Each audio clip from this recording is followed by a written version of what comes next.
Bonjour à tous, nouvelle recette pour cet après-midi. Du coup, recette de fondant au chocolat, recette classique, sauf que c'est une recette que j'ai un peu modifiée, que je faisais à l'arsenic.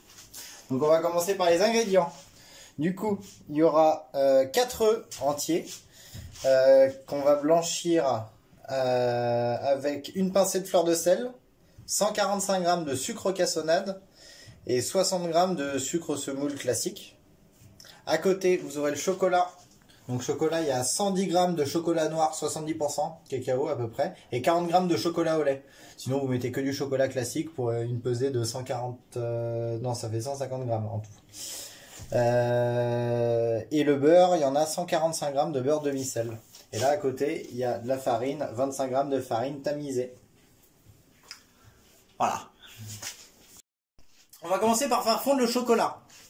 Donc le chocolat, il y a deux manières, soit bain-marie, soit au micro-ondes. Micro-ondes, là c'est ce qu'on va faire, il faut faire très très doucement, donc 30 secondes au micro-ondes, après on laisse reposer pendant 20 secondes, on mélange de temps en temps, on remet au micro-ondes et tout. Faut pas le mettre directement 3 minutes, sinon on va brûler le chocolat.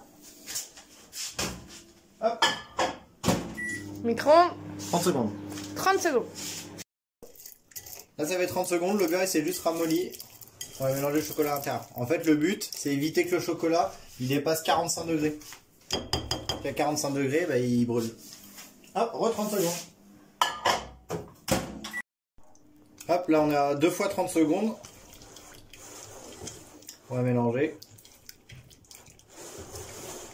On va remettre au micro-ondes. Re 30 secondes encore. Alors du coup, dans un grand saladier où il y a l'œuf, le sel, sucre cassonade et sucre semoule classique, on va les blanchir. Donc soit on le fait au fouet, mais ça va durer hyper longtemps parce qu'il faut vraiment le blanchir et que ça devienne hyper mousseux. Donc je vous conseille soit le faire au mixeur plongeant ou sinon au mieux au batteur. Batteur, vous mettez tout dedans et pendant 5 minutes vous l'oubliez, vous le faites tourner à fond. Ça va faire une grosse mousse.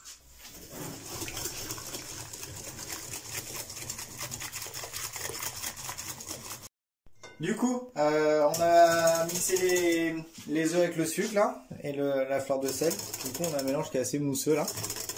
Et on va rajouter farine tamisée, les 25 g. La farine, ça va juste servir de liant en fait, dans la préparation. On va vouloir un fondant qui est assez moelleux, enfin coulant. Hop. On a mélangé la farine. Là, on vient verser le chocolat. Vous avez vu, il est hyper brillant, hyper fondu. Il est redescendu à température ambiante le temps qu'on mixe les œufs. Et là, on met tout à un endroit précis. On n'en met pas partout, parce que sinon, vu que les œufs sont froids, ça va faire figer le chocolat.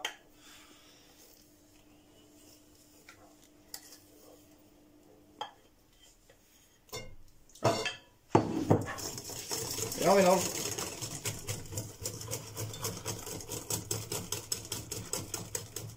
Hop, et là l'appareil a épaissi directement.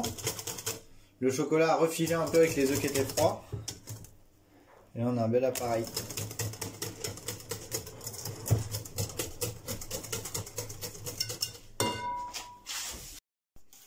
Du coup là on va graisser les moules. Alors plusieurs solutions pour la cuisson. Soit on fait dans les petits moules individuels, donc ça c'est des trucs, voilà, on a lu des Alurex, soit dans des petits moules à muffins, voilà, vous faites dans ce que vous voulez, ou sinon dans un gros plat, dans un gros moule, moule à gâteau, moule à manquer classique. Mais le plus important c'est de beurrer. Donc un peu de beurre dans le fond, bien partout, et sur les moules on fait comme ça, pour bien qu'il y en ait partout. Du fond vers l'extérieur. Hop, ok. Alors, du coup les petits moules, on les a beurrés.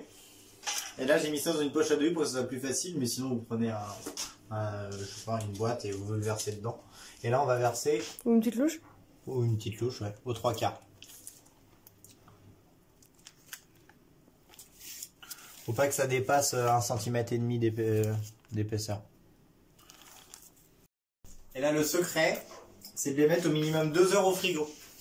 Pour qu'en fait il soit hyper dur. Et en fait, après on va le mettre au four, ça va faire un choc thermique. Du coup les fondants ça fait à peu près 2 heures qu'ils sont frais. Le but en fait c'est qu'ils soient froids totalement. Donc ça peut être 1 heure et vous pouvez très bien le laisser une nuit au frigo, il n'y a aucun problème. Du coup là j'ai préchauffé mon four, il est bien chaud à 200 degrés. Je vais les enfourner. Donc là on est à 200 degrés. Au milieu du four. Et là je baisse le four à 120 degrés. Et là on va compter environ 15 minutes de cuisson. Hop, au bout de 15 minutes de cuisson, on voit ils ont bien gonflé mais ils sont encore crus à l'intérieur. Du coup on va le laisser reposer pendant une demi-heure, le temps que ça refroidisse tout doucement. Si vous cuisez ça dans un gros moule, vous faites le même principe mais vous le cuisez au minimum 40 minutes. Voilà. Bon appétit! Voilà, le fondant a reposé, donc là une demi-heure, même quasiment une heure en fait il a reposé. Donc là il est quasiment, enfin il est complètement à température ambiante, on va voir s'il se démoule. Hop, il s'est bien démoulé, après on le retourne. On va voir la cuisson à l'intérieur.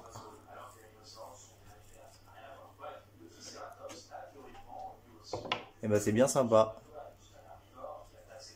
Voilà, bon appétit à tous!